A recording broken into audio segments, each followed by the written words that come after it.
இந்த வீடியோ உங்களுக்கு வந்திருக்குதுன்னா அது ஒரு சாதாரண விஷயம் இல்லைங்க. உங்க வாழ்க்கையில இருக்கிற கடன் பிரச்சனை முழுவதுமா தீரப்போகுதுன்னு தான் அர்த்தம். இந்த வெள்ளிக்கிழமை பரிகாரம் பலருடைய வாழ்க்கையை மாற்றி இருக்குதுன்னு சொன்னா உங்களால நம்ப முடியுமா? இந்த வீடியோ முடியும் வரை கேளுங்க. ஒரு மாற்றம் கண்டிப்பா வரும். வெள்ளிக்கிழமை காலையில சீக்கிரமாக எழுந்து வீட்டையும் மனசையும் சுத்தமா வச்சிருப்போம் இல்லையா? சரி, அப்படி வச்சிருக்கும் போது மஞ்சள், குங்குமம், தீபம், வெள்ளைப்பூ, கொஞ்சோண்டு நெய். முதல்ல தீபத்தை ஏத்தி மகாலட்சுமியை மனசுல நினைச்சு என் கடன் சுமை குறையணும், என் குடும்பம் சந்தோஷமா இருக்கணும்னு சொல்லுங்க. ஒரு பெண் கடன்ல ரொம்ப கஷ்டப்பட்டாங்களாம். யாருமே உதவலங்க. தினமும் அழுதுகிட்டே இருந்தாங்க. ஒரு நாள் இந்த பரிகாரம் பத்தி கேள்விப்பட்டாங்க. அத நம்பிக்கையோடையும் செஞ்சுட்டு வந்தாங்க. அடுத்த சில வாரங்கள்ல அவங்களுக்கு ஒரு வேலை கிடைக்குது. பண பிரச்சனையும் குறைய ஆரம்பிக்குது. இது ஒரு கதை இல்ல, நம்பிக்கை இருக்கிற இடத்துல கண்டிப்பாக மாற்றம் வரும் என்பதற்கான உதாரணம் தான். இப்போ நான் சொல்ல போறேன் இல்லையா, இந்த ஒரு வார்த்தை தான் முக்கியமான விஷயம். இத ஸ்லோவா ஃபீல் பண்ணிக்கிட்டே ரிப்பீட் பண்ணுங்க. ஓம் ஸ்ரீ மகாலட்சுமியே நமஹ. ஓம் ஸ்ரீ மகாலட்சுமியே நமஹ. ஸ்லோ வாய்ஸ்ல காம் டோன்ல 5-6 செகண்ட் அந்த மாதிரி கேப்ல இப்படி நீங்க சொல்லுங்க. இதை தொடர்ந்து சொல்லிக்கிட்டே இருங்க. இப்படியே 108 முறை இந்த ஓம் ஸ்ரீ மகாலட்சுமியே நமஹ அப்படின்ற மந்திரத்தை சொல்லுங்க. இந்த மந்திரத்தை தினமும் கேட்டாலே மன அமைதி, பணவரவு வரும். உண்மையாகவே நம்ம மனசுக்குள்ளேயும் சரி, நம்ம வீட்டுக்குள்ளேயும் சரி இருக்கிற அந்த நெகட்டிவ் எனர்ஜி எல்லாமே போயிடும். நல்ல எனர்ஜி வரும்போது, அதாவது நேர்மறை ஆற்றல் வரும்போது எல்லாமே நல்லதாகவே நடக்கும். மகாலட்சுமி அப்படிங்கிறவங்க ரொம்பவே சுத்தமான இடத்தை விரும்புறவங்க. அதே மாதிரி அவங்களுக்கு வாசனை பூக்கள் ரொம்பவே பிடிக்கும். அதனால ஒரு சுத்தமான, இப்போ நீங்க சுத்தம் இல்லாத இடத்துல போய் உங்களை உட்கார சொன்னா நீங்க இருப்பீங்களா? இருக்க மாட்டீங்க இல்லையா? சீ, இந்த இடம் நல்லாவே இல்லை, அழுக்கா இருக்கு, எனக்கு வேணாப்பா, நான் போக மாட்டேன், இங்க போகவே ஒரு மாதிரி இருக்கு அப்படிலாம் சொல்லுவோம்ல. அதே மாதிரிதான் நம்ம வீடை நாம சுத்தமா வச்சுக்கலனா மகாலட்சுமியும் நம்ம வீட்டுக்குள்ள வரமாட்டாங்க. ஆகவே சுத்தம் இருக்க இடத்துல கண்டிப்பா தெய்வம் குடியிருப்பாங்க. ஒரு சுத்தமான வீடை நீங்க பார்க்கும்போது உங்க மனசுக்குள்ளேயே ஒரு ஆன்மீக, ஒரு என்ன சொல்றது, அந்த ஒரு அமைதியான ஒரு சூழல், அதாவது நம்ம வீடு கிளீனா இருக்குப்பா அப்படின்ற அந்த ஒரு மனசுல ஒரு திருப்தி இருக்கும் பாருங்க. அது பார்க்கும்போதே ஒரு பாசிட்டிவான எனர்ஜி இருக்கும். அந்த மாதிரி நம்ம வீட்டை நம்ம எப்பவுமே வச்சுக்கிற மாதிரி பார்த்துக்கணும். அதே மாதிரி பாத்தீங்கன்னா நிறைய பெண்கள் கோலம் போட மாட்டாங்கல்ல காலை நேரத்துல. பட் கண்டிப்பாக கோலம் போட்டோம் அப்படின்னா மகாலட்சுமிக்கு ரொம்பவே பிடிக்குமா. மகாலட்சுமி இந்த கோலத்தை பார்த்துட்டு அவ்வளோ சந்தோஷப்பட்டு நமக்கு வேண்டியவைகளை, அதாவது நம்ம விரும்புறதை எல்லாத்தையுமே அவங்க செய்வாங்களாம், நிறைவேற்றுவாங்களாம். அதே மாதிரி இப்போ ஒருத்தர் நம்ம வீட்டுக்கு வராங்க அப்படின்னா நம்ம என்ன மாதிரிலாம் நம்ம வீட்டை அலங்கரிப்போம், கோலாகலமா வச்சிருப்போம் இல்லையா?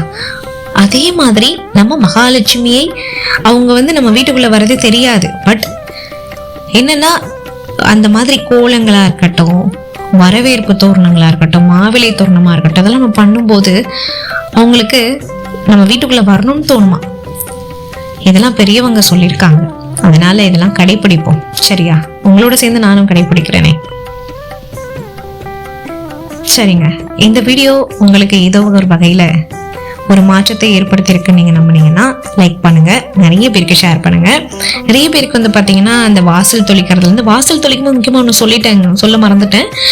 ஆக்சுவலி பாத்தீங்கன்னா அந்த வாசல், நம்ம ஒருத்தர் வெளியில போறோம், நம்ம வீட்டை விட்டு கிளம்புறோம் அப்படின்னா அந்த கோலம் போடணும் அப்படிங்கிறது எதுக்காகனா, அந்த கோலம் நமக்கு பாதுகாப்பாரனா நம்ம கூடவே வருமா. நல்ல ஆற்றல் நல்ல சக்தி நம்ம கூடவே வரும் அப்படின்னு சொல்லுவாங்க. அதனாலதான் எல்லாரையும் போக வச்சுட்டு நம்ம தொளிக்க கூடாது, வாசல் தொளிக்க கூடாது, கோலம் போடக்கூடாது அப்படின்னு சொல்லுவாங்க. கிளம்புறதுக்கு முன்னாடி இருங்க ஒரு 5 நிமிஷம், நான் வீடு கூட இல்லை, வாசல் வந்து தொளிச்சு தூத்து கோலம் போட்டுக்கிறேன் அப்படின்னு நீங்க சொல்லி அனுப்புனீங்கன்னா ரொம்ப நல்லா இருக்கும். அதே மாதிரி இந்த வாசல் தொளிக்கும் போது வந்து பாத்தீங்கன்னா அந்த சாணம் நீங்க கரைச்சு அதுல மஞ்சள் கொஞ்சமா சேர்த்து உப்புலாம் கலந்துக்கிட்டு நீங்க பண்ணீங்கன்னா அந்த தண்ணியில நம்ம வெளியில வாசல் தொளிக்கிற தண்ணியில நீங்க அது மாதிரி பண்ணும்போது, அதிகாலை வேளையில நீங்க பண்ணும்போது ரொம்பவே நல்லா இருக்கும். அதே மாதிரி பிரம்ம முகூர்த்த வேலையில நீங்க விளக்கேற்றி பாருங்க, இந்த மந்திரத்தை சொல்லி பாருங்க, அபரிமிதமான நன்மைகள் நடந்தேறும். நீங்க ஆசைப்பட்டு வாங்கின அந்த நகைகள் எல்லாமே வந்து பாத்தீங்கன்னா நகைக்கடையில வந்து அடகு வைக்கிறதா இருக்கட்டும், நகைக்கடையில இருந்து வாங்கிட்டு வந்து அடகு கடையில வந்து நீங்க வச்சிருந்தீங்கன்னா கஷ்டப்பட்டுட்டு இருக்கீங்க அப்படின்னா இந்த ஒரு பரிகாரத்தை வந்து பண்ணிட்டே வாங்க. தொடர்ந்து பண்ணுங்க, நம்பிக்கை மட்டும் விட்டுறாதீங்க. நீங்க தொடர்ந்து பண்ணும்போது அதுக்கான பலன் வந்து பயங்கரமா உங்களுக்கு கிடைக்கும். யாரோ ஒருத்தர் வந்து ஒரு கதை சொல்லுவாங்க, என்னன்னா அந்த தோண்ட வந்துட்டு இந்த இடத்துல வந்து ஒரு புதையல் இருக்கு அப்படிங்கிறத வந்து ஒரு முனிவர் வந்து சொல்லிட்டாரு. சரின்னு சொல்லிட்டு அவங்க வந்து தோண்டிட்டே இருக்காங்க. அந்த இதை வந்து மண்ணை எடுத்து தோண்டிட்டே இருக்காங்க. அது போய்கிட்டே இருக்கு, ஆழம் போயிட்டே இருக்கு. கொஞ்சம் 2 அடி தோண்டினா புதையல் வந்துடும். ஆனா என்ன பண்ணிட்டாங்க, இவ்வளவு தோண்டி புதையல் வரல, இனி தோண்டியா புதையல் வரப்போகுது அப்படின்னு சொல்லிட்டு அப்படியே விட்டுட்டாங்க. ஸோ அந்த 2 அடி தோண்டி இருந்தா புதையல் வந்திருக்கும் இல்லையா? அப்போ என்னன்னா இன்னும் 2 வாரம், அதாவது ஒரு இந்த வாரம் நடக்கலைன்னா அடுத்த வாரம் நடக்கல அப்படின்றத தாண்டி நம்பிக்கை வச்சு நீங்க வந்து பண்ணிட்டே இருந்திருந்தீங்க, நீங்க அந்த முயற்சி பண்ணிட்டே இருந்தீங்க அப்படின்னா நிச்சயமாக அது ஒரு நாள் நடந்தேறும் அப்படிங்கறத இங்க நான் பதிவு பண்ணிக்க விரும்புறேன். இந்த விஷயம் வந்து உங்களுக்கு புரிஞ்சிருக்கும் அப்படின்னு நம்புறேன். புரியலைன்னா சொல்லுங்க, இன்னொரு வீடியோல தெளிவா நம்ம சொல்லிடலாம். சரிங்க, அப்போ இந்த ஓம் ஸ்ரீ மகாலட்சுமியே நமக அப்படின்ற அந்த ஒரு மந்திரத்தை தயவு செஞ்சு நீங்க வந்து காலை நேரங்கள்ல சொல்லுங்க. 5 to 6 இல்ல, காலை நேரத்துல நீங்க வந்து பிரம்ம முகூர்த்தத்துல சொல்லலாம். அப்படி இல்லைன்னா நீங்க வந்து இரவு 8 to 9 இந்த நேரத்துல நீங்க சொல்லலாம். சரிங்களா?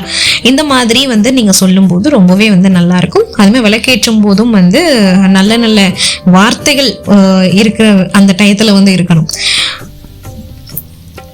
திங்களில் ஜோதினி, தினகரன் ஜோதினி, எங்களுள் ஜோதினி, ஈஸ்வர ஜோதியே, கங்கிலா ஜோதினி, கற்பூர ஜோதியே அப்படின்னு சொல்லிதான் நம்ம வந்து அந்த விளக்கை வந்து நம்ம ஏத்தணும். சரிங்களா? ஸோ இப்படி இவ்வளோ விஷயங்கள் இருக்கு. இன்னும் நிறைய விஷயங்கள் வந்து நம்ம ஆன்மீக தொழில பேசலாம். முக்கியமாக என்ன மாதிரியான வீடியோஸ் வந்து நீங்க எதிர்பார்க்குறீங்க அப்படிங்கிறத கமெண்ட் பாக்ஸ்ல மறக்காம சொல்லுங்க. கண்டிப்பாக அது ரிலேட்டடா நம்ம வந்து அப்லோட் பண்ணலாம். உங்களுக்கு என்ன டவுட்ஸ் இருக்கு அப்படிங்கிறதையும் நீங்க வந்து கேட்கலாம். கண்டிப்பாக நம்ம அடுத்த வீடியோல அப்லோட் பண்ணலாம். ஓகே சொந்தங்களே, நான் ஏற்கனவே சொன்ன மாதிரி இந்த வீடியோ உங்களுக்கு ஏதோ ஒரு வகையில் பயன்படுறதை லைக் பண்ணுங்க, நிறைய பேருக்கு ஷேர் பண்ணுங்க, பயன்பெறட்டும். அது மட்டும் இல்லாம நான் சொன்ன மாதிரி கமெண்ட் பண்ணுங்க. மேலும் இது போன்ற அருமையான ஆன்மீக வீடியோக்களுக்கு நீங்க பண்ண வேண்டியது நம்மளுடைய சேனலை சப்ஸ்கிரைப் பண்ணி சப்போர்ட் பண்ணுங்க. நிறைய பேர் சப்ஸ்கிரைப் பண்ணாம பார்த்துட்டு இருக்கீங்க, ப்ளீஸ் சப்ஸ்கிரைப் பண்ணி சப்போர்ட் பண்ணுங்க. சரிங்களா? தினமும் நம்மளோட வீடியோ வந்து ஈவினிங் வந்து பாத்தீங்கன்னா ஒரு 8:30 to 9 மணிக்குள்ளாக நம்மளோட வீடியோஸ் வந்து போஸ்ட் பண்ணிடுவேன். ஸோ நீங்க பாருங்க. ஓகேங்களா? தினமுமே வந்து உங்களுக்காக வீடியோ வந்து வந்துட்டே இருக்கும், நீங்க பார்க்கலாம். சப்போர்ட் பண்ணுங்க. உங்களோட ஒவ்வொரு சப்போர்ட்டும் எனக்கு வந்து பயங்கர உத்வேகமா இருக்கும், உற்சாகமாகவும் இருக்கும். என்னுடைய வளர்ச்சிக்கு நீங்க காரணமா இருப்பீங்க, நீங்க ஒவ்வொருத்தருமே காரணமா இருப்பீங்க. அதை நான் இன்னைக்கு மறக்க மாட்டேன். சரிங்க சொந்தங்களே, மீண்டும் சந்திக்கலாம். நமது சந்திப்புகள் அனைத்தும் சந்தர்ப்பமாகும் பொழுது. அதுவரை நன்றி, வணக்கம்.